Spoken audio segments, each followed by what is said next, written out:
Hello दोस्तों, हर हर महादेव। मैं नीलम सिंह आप सभी का अपने चैनल में स्वागत करती हूँ। तो दोस्तों, कैसे हो आप सभी? आई होप कि आप सभी अच्छे होंगे, स्वस्थ होंगे और मस्त होंगे। तो दोस्तों, हर हर महादेव सभी को।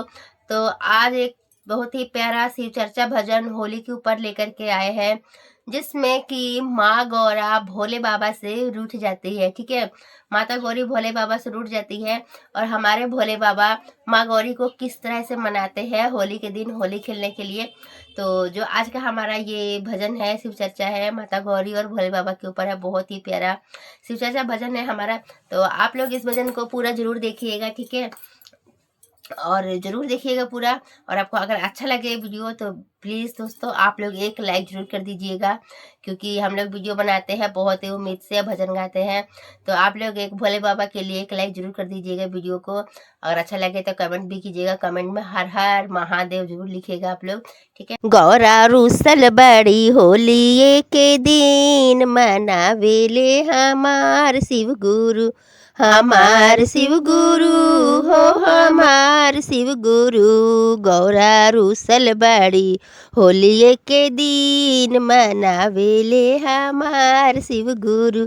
गौरा रूसल बड़ी होली के दिन मनावेले हमार शिव गुरु। भोला जी से गौरा कहे दिलावा के बतिया, भोला जी से गौरा कहे दिलावा के बतिया। हमसे पिसाई नहीं भंगिया धतुरावा हो, हमसे पिसाई ही भंगिया धतुरावा हो। गौरा रूसल बड़ी होली के दिन मनावेले हमार शिव गुरु। अब ना कहम कबो, अब ना कहम कबो पीसे खाती भांग फुसलावेले हमार शिव गुरु। अब ना कहम कबो पीसे खाती भांग फुसलावेले हमार शिव गुरु। गौरा रूसल बड़ी होली के दिन मनावेले हमार शिव गुरु। पुआ पकवान गौरा हमसे न खियाई हो, पुआ पकवान गौरा हमसे न खियाई। कहबू तो खा ले हम भांग के मिठाई हो, कहबू तो खा ले हम भांग के मिठाई हो। बैठल बाड़ी गौरा पर्वत पर उदास मनावेले हमार शिव गुरु। गौरा रूसल बाड़ी होली के दिन मनावेले हमार शिव गुरु।